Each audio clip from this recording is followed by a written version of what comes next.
Maravilha. Eu queria, antes de mais nada, pedir desculpa por ontem. Tive um problema aqui com meu filho mais velho, acabei me atrapalhando com a aula. Peço minhas sinceras escusas a vocês. No final, ele não tinha quebrado o dedo, foi só uma luxação, menos mal, né? Mas eu passei um tempo no hospital lá com ele. Então vamos lá. Coisas de criança, né? Quem sabe. Então vamos adiante. Hoje a gente vai falar um pouco mais sobre estrutura, então eu vou compartilhar aqui o material que eu fiz para a aula. Estão enxergando? Que aqui, quando eu entro na compartilhamento, tá ok aí? Tá bem. Quando eu entro aqui no compartilhamento, eu não vejo mais vocês aí. Qualquer coisa, vocês podem me chamar, tá? Ou teclar que eu posso olhar também ali. Então vamos lá, pessoal. Falar um pouquinho mais sobre as estruturas organizacionais e o desenho de organizações. Bom, primeiro, eu queria começar falando assim que o plano da aula hoje tem dois objetivos, tá? O primeiro é falar um pouquinho sobre os trabalhos que vocês fizeram e fazer alguns comentários a partir dos trabalhos também. Eu dei os feedbacks agora de tarde. Vocês podem, quem não conseguiu ver, pode ver depois. Mas eu queria, a partir dos trabalhos, assim, fazer algum tipo de comentário a respeito de alguns elementos que eu achei interessantes e que esses elementos eles podem contribuir para a gente aprofundar um pouco a discussão sobre a questão das estruturas organizacionais. Então, existem algumas questões que permeiam, né? Porque, como eu falei para vocês naquela videoaula, e o texto também mostra, de certa forma, né? O tema das estruturas organizacionais, talvez por isso seja tão interessante também, né? Ele vai muito além de uma questão técnica, né? Quer dizer, existe uma técnica que está envolvida com questões de divisão do trabalho, hierarquia, etc. Mas existem também elementos que se sobrepõem a essas questões técnicas e que são um pouco mais específicos e muitas vezes não tão formais, não tão tecnocráticos, talvez, né? E esses elementos eles também são muito importantes para o debate. Então, foram muito interessantes os casos que vocês trouxeram, né? Alguns realmente muito interessantes. Muitos de secretarias, de grandes estruturas organizacionais. E a partir deles, acho que a gente pode fazer algumas questões, tá?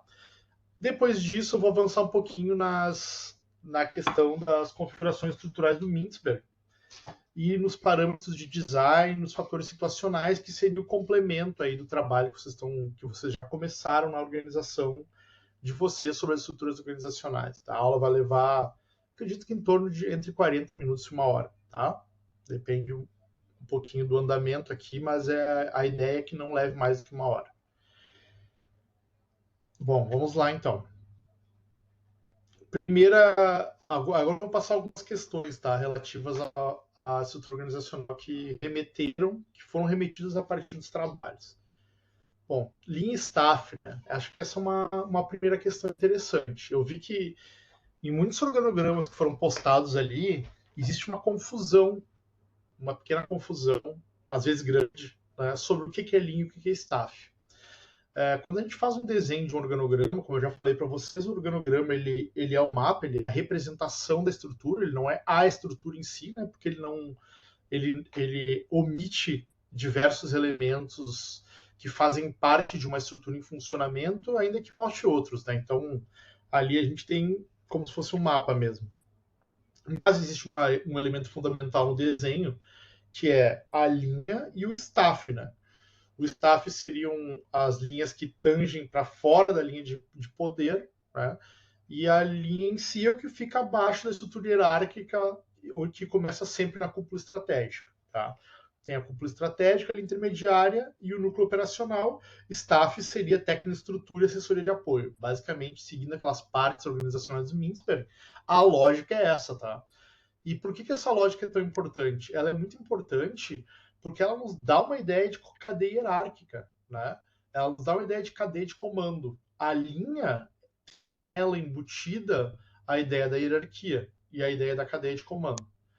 Então, o que acontece? Se eu tenho a cúpula estratégica, a linha intermediária e o núcleo operacional, eu quero dizer que a linha intermediária está justamente entre, né, que é normalmente o lugar onde ficam os gerentes, né, que seria o clássico maneira de ver a linha intermediária, gerentes previsores, mas normalmente de maneira genérica os gerentes, né, quer dizer que a cúpula estratégica não se dirige diretamente ao núcleo operacional, ela tem entre ela e o núcleo operacional uma linha intermediária, ou seja, se eu tomar uma decisão na cúpula estratégica, eu não vou lá executar essa decisão direta no núcleo operacional, vou delegar para os gerentes a função de levar esta ordem, este plano, este projeto para o núcleo operacional. Então, é importante isso, porque essa cadeia de comando, que a gente chama, ela deve ser respeitada. Ela existe para ser respeitada, né? Para não incorrer de problemas de comunicação, para não incorrer em problemas de definições mal feitas de quem manda em quem, né? de hierarquias, enfim. Então, é muito importante. E já o que está no staff não participa dessa mesma lógica, né?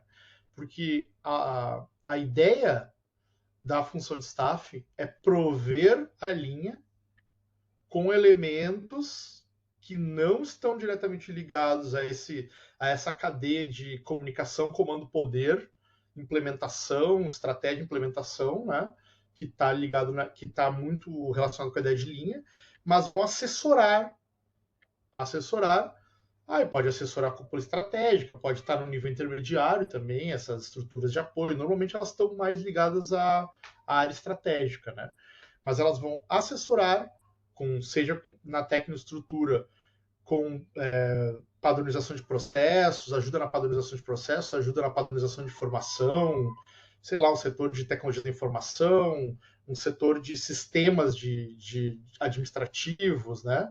Seja como assessoria de apoio, como um setor, por exemplo, de desenvolvimento de projeto, um setor que fica também ali à estrutura. Então, elas vão colocar para dentro da linha e a linha vai acontecer. Tá? Isso é muito importante porque se eu coloco uma função de staff dentro da linha no meu desenho de organograma, eu estou cometendo um erro. Tá? Porque aquela função que está ali, por exemplo, sei lá. E aí tem uma questão interessante, né? Por exemplo, apareceu lá em alguns trabalhos a coordenação de comunicação. A coordenação de comunicação é linha ou staff? Depende. Né? A resposta não está em si no olhar direto para o nome da estrutura, o que ela faz. Depende de qual é o papel dela dentro daquela organização específica. Né? Então, se eu estou falando, por exemplo, de uma empresa que depende muito do marketing, que tem fundamentalmente um driver baseado no cliente, sei lá, numa Coca-Cola, por exemplo, obviamente a função de comunicação está dentro da linha, né? Mas se eu tenho, por exemplo, um órgão público, sei lá, o DEMAI, o DAIA, provavelmente uma função de comunicação vai ser staff, né? Porque ela não faz parte diretamente. É uma assessoria de imprensa, é uma coisa que está ali, né, suprindo com serviços a linha, né? Então é muito importante que esse lugar seja propriamente visto a partir da lógica daquela organização. Por isso que eu digo que estrutura não é uma coisa definitiva e é um mapa, né? Porque vai depender muito exatamente do que acontece dentro de cada organização. Se tiverem alguma dúvida, podem ir teclando ou perguntar, fiquem à vontade, tá? Vamos lá, então. Seguindo. A questão da sobreposição de funções. Tá? Alguns colocaram lá, né? Poxa, nem todas as funções se encaixam perfeitamente no modelo de Mintzberg. Alguns setores acumulam diferentes responsabilidades. Tá? Aí, assim, se é linha intermediária, se é apoio, tá? O que acontece, né? Pode até ser que um determinado setor tenha uma função matricial. Existe a lógica, por exemplo, vamos pegar um caso prático. Pode ter um determinado setor que seja um setor de, sei lá, administração, subsecretaria de administração dentro da secretaria de de meio ambiente. Tá? Ela tem um papel eminentemente... vamos pegar dentro da Secretaria de Educação, para ser mais fácil. Uma subsecretaria de administração dentro de uma Secretaria de Educação de um determinado município. Tá? O primeiro papel dela é um papel administrativo que está restrito ali a uma cadeia de atividades. Né? Ela pode até ter uma lógica de staff em alguns lugares, mas vamos dizer que ela esteja dentro da estrutura hierárquica, que ela seja uma secretaria em si, de fato, que tenha dentro dela a parte de setor de pessoal, de gestão de processos, enfim, ali está uma série de elementos ligados à atividade administrativa em si. Só que ela também desenvolve projetos. Ela pode também desenvolver projetos. Então, vou fazer um projeto, vamos fazer um grande projeto de mapeamento de processos na Secretaria de Educação de Pelotas. Tem aqui o município do Rio Grande do Sul. Na Secretaria de Educação de Pelotas, vamos fazer um mapeamento de processos e o dono desse projeto é a Secretaria de Administração, a Subsecretaria de Administração. Nesse momento, ela está adquirindo também a função de staff, né? Porque ela está fazendo uma atividade de assessoria dentro, sem parar, claro, com as suas atividades fim que estão ali acontecendo. É o que a gente chama de uma lógica matricial, né? Onde a gente tem a linha e o staff dentro do mesmo setor. Isso pode acontecer, tá? Em alguns setores mais comuns isso acontece, em outros menos. Em alguns isso é institucionalizado, faz parte da lógica de funcionamento, ter atividades fim, ter projetos, né, atravessando. E em outros isso vai acontecer menos, né, vão ter menos essa característica.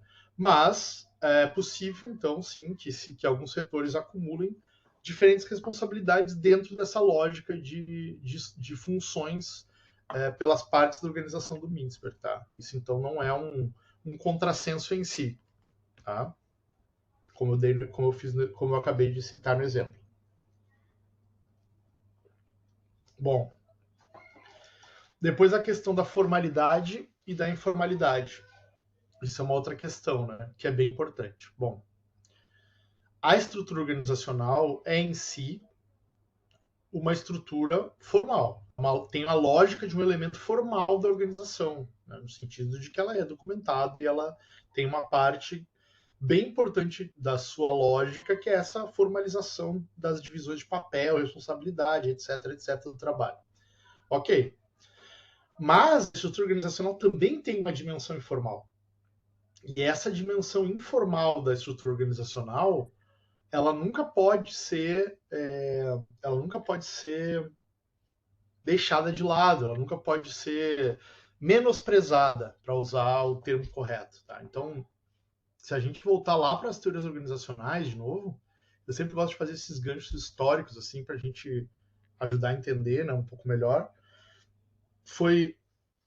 A gente tem na evolução das teorias administrativas, né, lá no começo da Revolução Industrial, as teorias da administração científica, né, que depois vêm e se transformam, cria uma metamorfose para dentro das teorias de recursos humanos, né, que vem a ser, se tem como precursor, assim, a gente chama o Elton Maio, né. Então foi o Elton Maio, eu até comentei isso no outro vídeo, mas só para deixar claro, né, o Elton Maio, ele vai fazer alguns testes, na verdade, vem ali o Taylor, é o cara que desenvolve a administração científica, a questão do melhor jeito de fazer uma tarefa, da decomposição de tempos e movimentos, né? De conseguir organizar uma padronização de processo. É o que está no Taylor. Se a gente for fazer uma tradução que a gente está estudando hoje, é a padronização de processo pura, né? Para que tenha uma padronização de resultado. Tá? Em termos de decomposição de trabalho e trabalhos relativamente simples. Tá? O que acontece ali é que tem uma inflexão histórica, começam a surgir os sindicatos, e essa visão desumana, de certo, que o Taylor colocava. O Taylor, inclusive, compara homens a macacos no seu livro, e usa termos muito pejorativos para descrever os estrangeiros ali também, porque era essa visão dele. E aí começa a vir um rumor, e o Elton Maio começa a estudar, então, esses outros fatores, né, que são fatores humanos, psicossociais, digamos assim, do trabalho. E aí ele vai descobrir, fazendo um teste em Hawthorne, né, que era uma fábrica de relés, uma fábrica de equipamentos telefônicos, né, que ele pega um grupo de mulheres, isola elas numa sala de testes e começa a testar iluminação, arará, vários fatores, né, pagamento por peça e como eles vão influenciando na produtividade. Bom, ao fim e ao cabo, no final de um grande processo que foram várias fases, depois ele fez várias entrevistas qualitativas na empresa, o que ele descobre no final e que fica, depois até tem alguns trabalhos já mais novos que até questionam se foi uma descoberta mesmo, se ele fez os testes para comprovar o que ele já sabia, mas essas questões científicas à parte, o que sai dali, né, como conhecimento, com certeza, o que dá para dizer principal é a descoberta de que existe uma dimensão informal na organização que é muito importante. Por quê? Porque ele vai ativando e desativando fatores e a produtividade aumenta, vai aquela coisa com as mulheres. No final, ele tira todos aqueles fatores que ele colocou e avisa que o teste vai acabar e tem um pico de produtividade nunca alcançado dentro do teste, né? O que indica para ele que o que as mulheres queriam no final era poder socializar, era poder estar juntas, né? Era poder trabalhar num ambiente melhor, porque estavam fora da fábrica, a fábrica era um inferno na época, né? Você pode imaginar, um ambiente barulhento, quente, elas estavam numa sala de testes, né? Mais limpo, onde elas podiam conversar, etc, etc. E aí se descobre então a importância desses fatores informais. E aqui isso serve para qualquer elemento da teoria administrativa, né? E não é diferente para as estruturas. Então, quando a gente tem uma estrutura burocrática, clássica, mecanizada, obviamente a gente tem como decorrência algumas dificuldades do ponto de vista informal, como problemas de comunicação, são clássicos, né? São problemas clássicos de estrutura mecanizada, esses problemas de comunicação, por exemplo. Né? Em que sentido? Vamos dar um exemplo. Como a estrutura mecanizada ela tem níveis muito fortemente definidos, né? A comunicação ela verte de cima para baixo e ela vai de baixo para cima mais ou menos, né? Ela vai até onde se permite. Então existe muita dificuldade, por exemplo, das demandas do núcleo base chegarem na cúpula estratégica, muitas vezes. Existe essa dificuldade de comunicação horizontal também, entre setores, né, que ficam muito encastelados, cada um dentro da sua atividade, que também é um problema das organizações divisionalizadas, né? O cara tem lá divisões e elas ficam muito separadas uma da outra, por exemplo, divisões que são separadas por geografia. Então, eu atendo o noroeste do estado, outro setor atende o sudeste, outro setor atende o norte. A gente acaba desenvolvendo formas de trabalhar que não se conversam necessariamente, né? Então, sempre tem uma dificuldade, um certo grau de dificuldade no desenho de estruturas com essa relação da informalidade, isso não pode ser nunca deixado de lado. E é preciso trabalhar, existem mecanismos para trabalhar isso. Quem trabalha isso, obviamente, é a área de gestão de pessoas, né? Que é quem faz esse trabalho de amortecer os problemas decorrentes da estrutura e essa rigidez estrutural da formalidade. Aí tem questões de cultura organizacional também, né, que devem ser levadas em consideração, tá? Porque mudanças estruturais elas envolvem e elas batem de frente às vezes com questões culturais muito arraigadas, né? Então, estou acostumado a fazer as coisas de uma determinada forma, ter uma certa postura, e aí me pede agora para adquirir uma outra lógica, né? Então, eu era, sei lá, eu trabalhava lá no judiciário, no cartório, atendia só uma comarca de um juiz, agora eu vou me virar a função de assessoria, vou ter que atender várias comarcas ao mesmo tempo, né? Não estou acostumado com isso, não era assim que eu trabalhava. São coisas que a gente tem que trabalhar sempre quando se fala em estrutura organizacional. E fora essas disputas, né, que alguém falou ali também no trabalho. Olha, por mais que tenha uma estrutura bem desenhada, processos formalizados, pessoas, etc., etc., por vezes são as disputas de ego, de vaidade, que acabam trazendo essas dificuldades para que as coisas funcionem.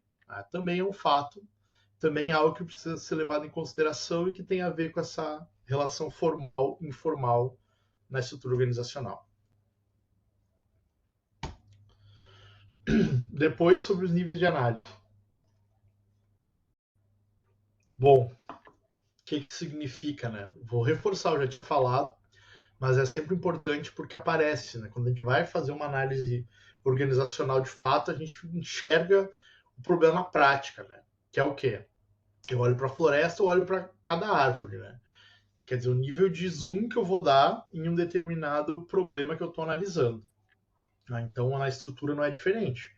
Eu posso olhar no nível da secretaria, no nível da subsecretaria, no nível de cada divisão da subsecretaria. Tá? Então, ou secretaria, coordenadoria, subsecretaria, coordenadoria, enfim, tem, vamos dizer que tem 3 ou 4 níveis. Né? Eu posso entrar em cada nível, eu posso olhar para a organização como um todo. Né? O que é correto, né? Olha, na verdade, quando a gente faz um desenho organizacional, a gente tem que partir, o correto é a gente partir da visão do todo, para entender onde está aquele setor que eu estou trabalhando, e aí dentro dele desmembrar no nível necessário. O que é o nível necessário? Aí que tá. Não existe uma regra, né, de quantos níveis tem que ter ou qual nível de zoom tem que dar para desenhar um organograma, por exemplo. Mas é importante que esse organograma consiga informar a quem está olhando para ele a realidade das funções que estão dentro daquela organização. Né? Então, basicamente é isso. Agora, é óbvio que quando a gente dá o zoom para fora ou para dentro, algumas coisas mudam, né? Então, assim, alguém falou lá da Secretaria de Administração e Planejamento do Estado. Né? Ela não existe, ela não é uma secretaria finalística. Né? A pessoa fez uma ótima análise ali, porque é real. Ela não é uma secretaria finalística, ela é o que a gente chama de uma secretaria meio, né? Então ela não existe, ela não entrega um produto direto, ela não tem um produto direto que seja focado no cidadão. Ela não entrega um serviço ao cidadão. O que ela faz é melhorar as atividades das demais secretarias. Ela é tipicamente uma secretaria de assessoria. Né? Só que, claro, que dentro dela existe um núcleo operacional que opera esses produtos da assessoria para as demais secretarias. Então, tem relações diferentes, né? Se eu olho para cá ou para lá. E isso faz parte, tá? É importante a gente entender o que o nosso Zoom traz, né? Quando a gente aproxima e distancia da realidade. Papéis entre níveis hierárquicos se confundem, né? Isso aqui é algo bem interessante, né? Porque o que significa isso? Bom, a pessoa está na cúpula estratégica, mas ela passa a maior parte do tempo apagando incêndio. Então, ela é de fato, desculpa, ela é de fato uma cúpula estratégica? Não é uma pergunta clássica, né? E, e olha, o próprio Mintzberg tem um estudo muito interessante dele. Não me recordo o nome do livro, vou ficar devendo para vocês agora isso. Mas ele fez um estudo com gestores em nível de gerência sênior de diversas empresas americanas, inclusive públicas. E ele foi ver, porque era 2 coisas, tá? Primeiro ele perguntava para as pessoas o quanto elas achavam que o trabalho delas tinha de carga de planejamento estratégico. Tá? E as pessoas respondiam 80%, 70%, 90%, sei lá quantos por cento. Né? Todo mundo, claro, achando que, puxa vida, né? Meu trabalho é super importante, eu estou aqui numa direção, numa gerência sênior, então estou pensando aqui nas estratégias da organização e tal. E ele foi lá observar, ele botou depois os seus estudantes, os pesquisadores do grupo dele, a observar essas pessoas trabalhando e chegou à conclusão que, na prática, quase sempre a proporção era inversa. O cara que achava que ficava 90% do tempo planejando, passava 90% do tempo resolvendo problema. E 10% do tempo só pensando efetivamente em estratégias, né? Em coisas mais amplas, em análise de cenário, de ambiente, né? Nessa visão maior assim do propósito organizacional. E isso então é muito mais comum do que a gente quer imaginar.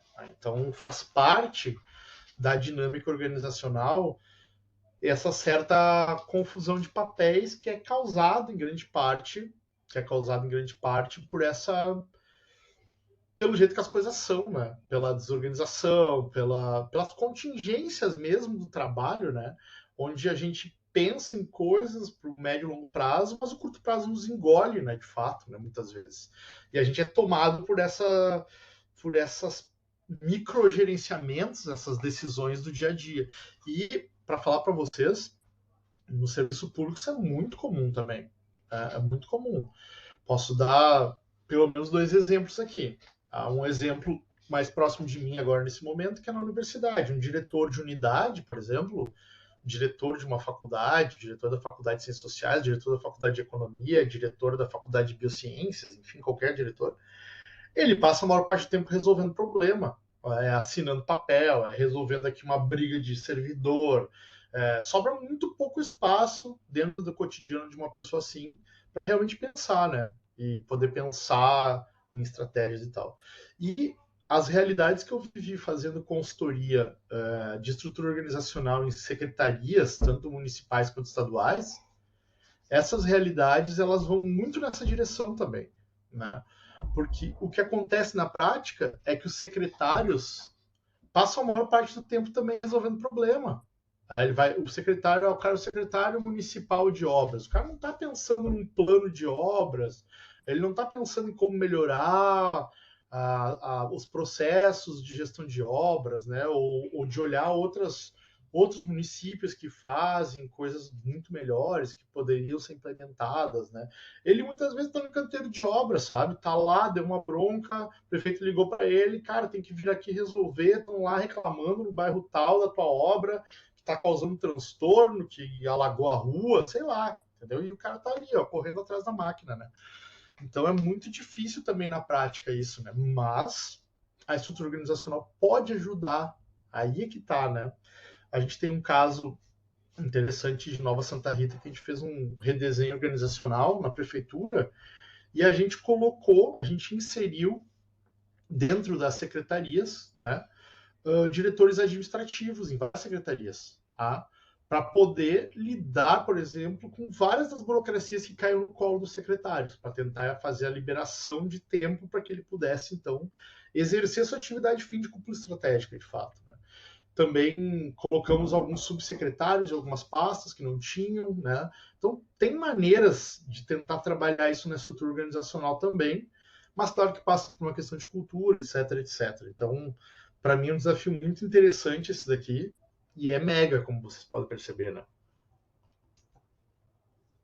Mega no sentido de que não acontece só aqui, faz parte da dinâmica das organizações em si, mas é um vício que deve ser combatido, tá? Devo dizer que não podemos nos acostumar com os vícios organizacionais. Esse é um que deve ser combatido, sobretudo. Sob pena de sucumbirmos como organização a só reagir à realidade. Esse é o problema. Se tu ficar só apagando incêndio, tu adquire uma postura reativa e tu não consegue te desenvolver como organização. Bom, a questão da mudança, né, e da estrutura organizacional, que acontece da mudança da estrutura, né? Em organizações públicas, mudanças de estrutura são muito difíceis de serem implementadas, tá? Primeiro, existem vários requisitos legais que dificultam, como, por exemplo, o grau de comprometimento da folha de pagamento dentro do orçamento municipal, né? Os orçamentos atrelados a certas atividades, secretarias, tem coisas que já traz uma dificuldade inerente, assim. E depois tem a questão também das acomodações, né? E da maneira como as coisas são feitas em termos políticos. Então, estrutura organizacional é sempre uma coisa muito difícil de ser transformada, tá? Ao longo do tempo. Na prática, muitas vezes, a ideia vai bem antes, né, do que acontece de fato. Então, eu faço uma mudança, mas aqueles vícios demoram para se desconstruir dentro das novas realidades do desenho organizacional que eu estou propondo. Tá? Isso é bem comum, faz parte, é um desafio de fato. Depois a questão do poder. Então aqui a gente tem uma outra dimensão bem importante, que é a do poder e a da política, né? Falando em administração pública. Que significa o quê? Nem sempre, e a maioria aqui é servidor público, né? Certamente tem plena consciência desse fato, que muitas vezes as decisões não são baseadas em técnica, né? Ou baseadas em análises técnicas puras, que a grande parte das decisões são atravessadas por poder e são atravessadas por decisões políticas. Né? Isso é comum, isso faz parte, isso não necessariamente é errado ou é ruim, é simplesmente da natureza, tá? Da atividade da administração pública. Inclusive, tem um autor que eu gosto muito, que era o mexicano falecido Omar Guerreiro, que dizia que a dimensão política ela é intrínseca à própria ideia de administração pública, e não faz sentido querer separar a administração e política. Ok, até aí tudo bem.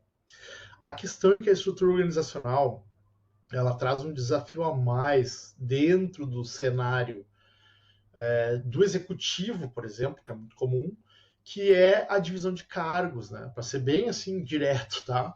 É um fenômeno que a gente sabe que acontece, que é a divisão de cargos dentro das estruturas partidárias que formam redes de apoio ao governo situacional. Então, muitas vezes, as estruturas se tornam muito rígidas e difíceis de serem mudadas porque elas fazem parte de certos arranjos políticos que são difíceis de serem desfeitos, né? E eu já encontrei isso na prática, né? Muitas vezes de fazer um desenho estrutural ideal e não conseguir implementar porque, não, mas fulano tem que ficar ali, ciclano tem que ficar aqui, para onde vai me engano? Né? Então, são questões de ajuste que atravessam a administração pública e que devem ser cuidadas, tá? Devem ser cuidadas. Muito difícil de conseguir implementar nessas condições estruturas ideais, mas é preciso tentar sempre, claro, buscar o máximo de eficiência, mas levar esses fatores em consideração e nunca esquecer que eles estão presentes e que eles são certamente algo a ser considerado. Isso, claro que isso também faz parte do universo das empresas privadas, tá? Não pensem que não, mas é muito mais forte dentro da administração pública, sem dúvida nenhuma.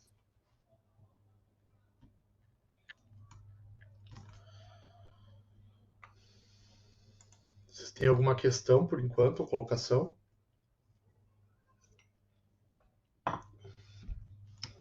Vamos lá.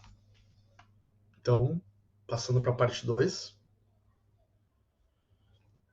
Aqui eu vou falar dos tipos de organização do Mintzberg, tá? Vamos lá. Então, o Mintzberg, ele tem, como vocês já devem ter percebido, ele tem uma certa obsessão pelo número 5, né? São as 5 partes, as 5 configurações. Aqui a gente tem os 5 tipos de configuração organizacional do Mintzberg. No último livro até ele foi para 7, né? Mas vamos ficar nos 5 aqui que é suficiente. A gente tem primeiro, estrutura simples ou estrutura empreendedora, como está aqui, que seria o A, laranja. Tá? Depois a gente tem a burocracia mecanizada, roxo ali. A burocracia profissional, que é o C. A forma divisionalizada e a adocracia. Seriam os 5 tipos, tá? Eu vou falar um pouco mais sobre cada um deles agora. É claro que são tipos ideais, tá? Funciona a mesma lógica que eu expliquei para você sobre as partes e funções. E os mecanismos de coordenação. Eles não são encontrados na forma pura, muitas vezes eles podem, dentro da mesma organização, coexistir em setores diferentes, em locais diferentes, tá? Mas eles são como ferramentas de compreensão da realidade, eles ajudam a gente a entender um pouco a realidade onde a gente está inserido. Tá? Então vamos lá.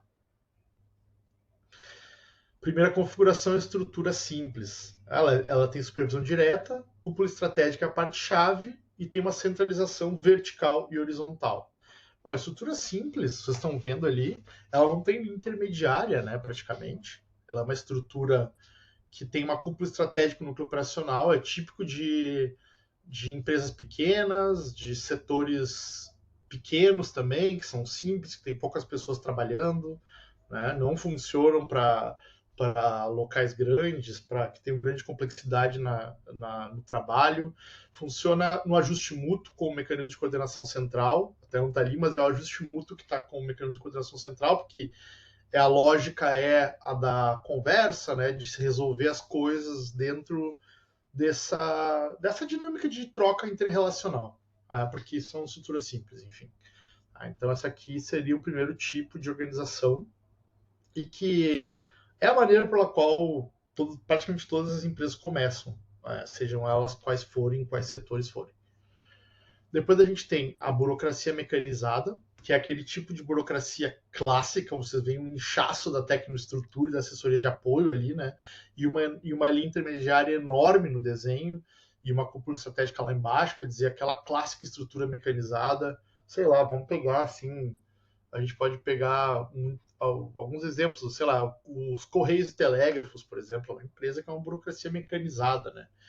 Ela tem lá toda a sua impessoalidade, toda a sua forma de fazer as coisas padronizadas, normatizações, né?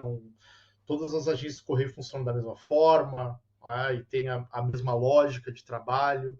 Né? Então, a gente tem aqui, principalmente mecanismo de coordenação, é a padronização de processos, parte-chave da organização, tecnoestrutura, tipo de descentralização horizontal limitada. Tá? Então, existe uma... Ela é a burocracia como a gente conhece, da forma mais árdua, né?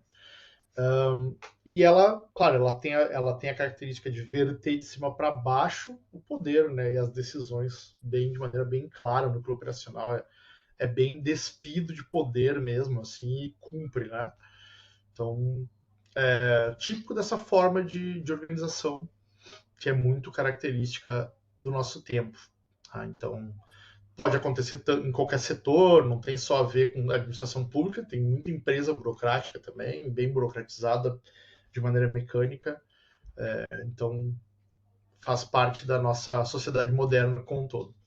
Depois a gente tem a burocracia profissional, onde a gente tem ali um núcleo operacional muito poderoso, né? A burocracia profissional ela tem como característica algumas características da burocracia, mas a diferença é que o poder está no núcleo operacional, enquanto na burocracia mecanizada o poder está na cúpula estratégica, e mais que isso, eu diria que nem está na cúpula estratégica, o poder está nas normas e regras, né, na burocracia mecânica. Né? Na burocracia profissional, o núcleo operacional tem muita importância. Aí a gente pega, por exemplo, um hospital, tem médicos médicos, enfermeiros, farmacêuticos no seu núcleo operacional, que são os principais profissionais, tá? Que estão dentro do núcleo operacional. Outro exemplo clássico é a universidade. Os professores fazem parte do núcleo operacional e são a principal parte da organização. Então, a estratégia desenhada desde o núcleo operacional tem várias diferenças da burocracia profissional que trazem características próprias, né? O judiciário tem a mesma lógica. Né? Então, os juízes são o núcleo operacional do judiciário, a burocracia profissional. Tá? Tem uma assessoria de apoio inchada, que é quem ajuda, né? Quem faz a coisa acontecer, quem ajuda o núcleo operacional a rodar a bola, mas é ali embaixo que está, e uma padronização muito por habilidades, né? Uma padronização de habilidades, quer dizer que as pessoas elas têm, é típico de profissões que têm muito a característica de serem pessoas que detêm conhecimento e que a partir dele fazem as coisas acontecerem, como nesses exemplos que eu dei agora. Bom, depois tem a forma diversificada, divisionalizada, desculpa, que são essas. É aquela clássica forma, né, da divisão por setores, por divisões mesmo, né? Que tem a ver com padronização de outputs, linha intermediária, e está muito ligada a organizações que são dispersas geograficamente, muitas vezes, né? E que tem, então, divisões, uma em cada lugar, ou divisões por tipo de linha de produto, enfim. Se a gente olhar para de uma maneira ampla, por exemplo, uma secretaria, o desenho do executivo estadual de um estado, né, qualquer, ele é divisionalizado. Né? Se eu olhar de maneira ampla, ele é divisionalizado. E dentro de cada secretaria eu vou ter as diferenças. Né? Mas é típico porque cada setor entrega, né, tem ali as suas padronizações de saída, e cada setor, então, entrega como se fosse quase como se fosse uma divisão, uma coisa separada entre si. Não há na forma desmineralizada, esses setores eles atuam de maneira autônoma quase, né? Não tem, eles se comunicam de maneira muito sutil a partir da cúpula só, né? Mas eles executam atividades distintas, seja por geografia ou por tipo de produto /serviço que eles entregam. E por fim a gente tem a docracia, que seria uma ideia mais vinculada a projetos, né? Por exemplo, se a gente pegar sei lá, uma empresa de TI que desenvolve sites, por exemplo. Cada site é um projeto e tem uma equipe que é constituída para aquele projeto e ela vai, trabalha, resolve por ajustamento mútuo e resolve e acabou o problema. Tá? Então, a advocacia ela é típica dessas empresas que são baseadas tem a lógica de desenvolvimento baseado em projeto, que não tem essa rigidez da burocracia, né, das divisões, simplesmente forma times, executa e assim ela vai funcionando de maneira muito mais orgânica. Tá?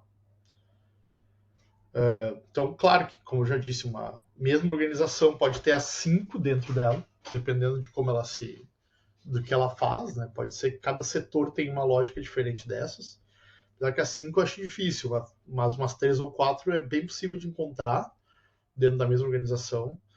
E pode ser que às vezes a linha não é clara, né? Pode ser que existe um híbrido, né? Tipo assim, é uma estrutura simples, mas tem alguns traços de burocracia mecanizada. Pode acontecer, tá?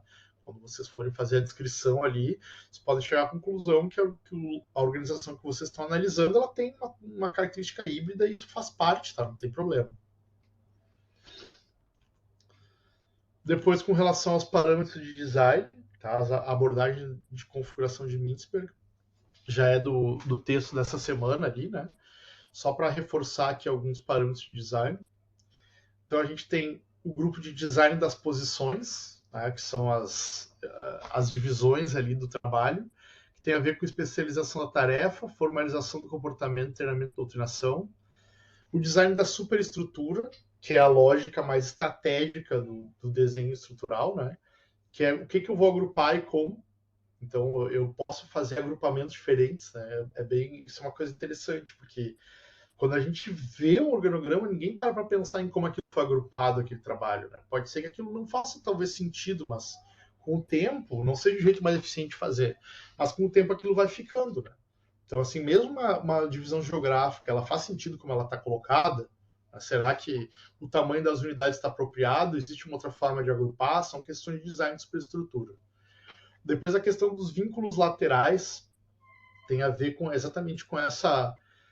Na lateralização a gente tem a divisão do trabalho, né? Em diferentes coisas que são feitas, né? Então a gente tem lá, por exemplo, a Secretaria de Educação, educação básica, educação fundamental e educação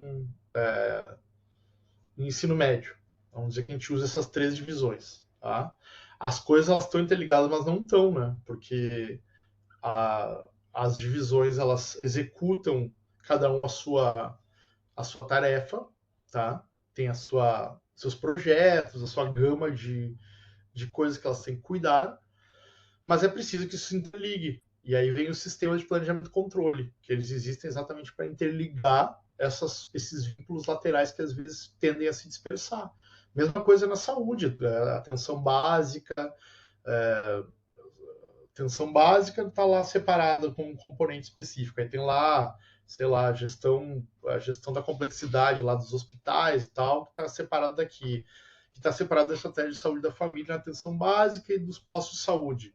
Ok, isso tudo tem que funcionar junto, né? Mas quem está em cada vertical dessas não está olhando para o que os outros estão fazendo. Não pode nem se preocupar com isso, porque está imerso dentro da sua atividade, para entregar aquele serviço ou produto que é a responsabilidade dela, né? Então, é importante que esse design dos vínculos laterais seja pensado também, e os sistemas de planejamento existem para isso, para que as metas façam sentido em conjunto, né, como metas organizacionais. Sistemas de indicador, aí são várias coisas que vêm da tecnoestrutura e das assessorias de apoio também. E o design do sistema de tomada de decisão, quem toma a decisão, onde e em que circunstâncias e o que deve levar em consideração. Também é uma questão interessante.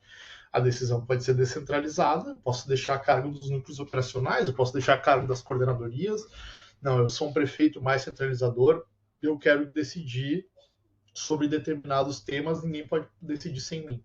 Então são decisões que vão sendo tomadas e que tem a ver com o desenho da estrutura também, porque isso afeta a forma como a delegação de poder acontece e a velocidade com que as coisas acontecem dentro da estrutura organizacional.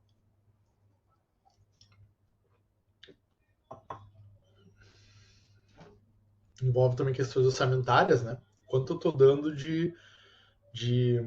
quanto eu estou delegando, autorizando que a pessoa execute de orçamento sem a minha aprovação como chefe superior, por exemplo. Todos esses elementos estão ligados aqui. E aí, por fim, os fatores situacionais. Então, só para a gente passar aqui. Na estrutura simples, é um ambiente simples e dinâmico. Tá? Tem um sistema técnico não sofisticado, claro, porque é uma estrutura simples, não tem por que ter um sistema técnico, né? Uma assessoria de apoio, não existe nada disso. A existência de hostilidade, necessidades pessoais e controle externo reduzido favorecem esse tipo de estrutura. Ajustamento mútuo, né? As pessoas muito importantes, porque elas são poucas, né? Então são características do ambiente da estrutura simples. Depois a burocracia mecanizada, tende a ocorrer em ambientes simples e estáveis e em grandes organizações maduras. Tá? Faz sentido. O sistema técnico é regulamentado e é um constante controle externo, é o que eu falei, né? Na burocracia mecanizada praticamente não é a cúpula estratégica que tem poder, né? São as normas e regras e leis, né? Seria mais por aí.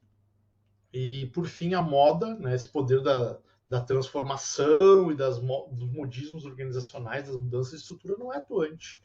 Uma burocracia mecanizada dificilmente modifica a sua estrutura organizacional, a duras penas, somente. Normalmente porque a lei manda. Depois a burocracia profissional tem um ambiente complexo e estável, né? Quanto à idade e tamanho não são muito significativos. Como eu disse, um hospital novo ele vai agir como uma burocracia profissional tanto quanto um hospital antigo. Tá? Não tem diferença e também não tem diferença de tamanho. O sistema técnico não é muito regulamentado, exatamente porque como os operadores têm muita autonomia, tu não tem como criar normas muito rígidas, né, e padrões, né? Tu não vai dizer para o médico como ele vai conduzir uma consulta, né? Assim como tu vai ter muita dificuldade de dizer para um professor como ele deve dar aula, apesar disso acontecer. De existir a tentativa de que isso aconteça. Tá? Por fim, estruturas dessa natureza podem estar sujeitas ao modismo. Depois a divisionalizada, fator situacional mais importante na forma divisionalizada é a diversidade do mercado, né? A diversidade do que ela atende, né? Que vem a permitir a divisionalização. Para que tal ocorra, no entanto, é necessário que o sistema técnico possa ser segmentado. Os exemplos que eu dei na Secretaria de Saúde e na Secretaria de Educação mostram isso, né? Que são sistemas técnicos separados para cada um desses componentes. Organizações dessa natureza funcionam melhor em ambientes não muito complexos e muito dinâmicos, né? Ela tem que ter certa estabilidade para que aquela divisão funcione, ela não pode ficar se transformando, se dissolvendo, né? Enquanto uma lógica de divisão trabalha. E quanto à tamanho e idade, costumam surgir em organizações que crescem de tal forma que necessitem novos mercados. Aí no caso de uma organização privada, né? Que não é o nosso caso aqui dos exemplos. E por fim, a adocracia. A democracia são sistemas dinâmicos, em mutação, não estáveis, né? Que ficam sempre se transformando e a moda é uma condição necessária. É necessário estar sempre em transformação, porque a democracia, basicamente, ela é movimento, né? Ela é adaptação e proposição o tempo inteiro. Então, deixa eu parar o compartilhamento aqui. Então, seria esse o conteúdo. Fiquei bem dando tempo ali que eu tinha proposto.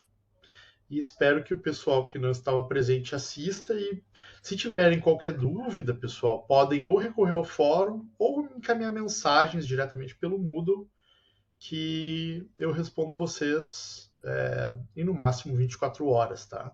Então, continue o trabalho, eu fiz ali os comentários, leia os comentários. Qualquer dúvida, entre em contato que eu estou à disposição. Tá bem? Eu agradeço. Tenha uma boa noite.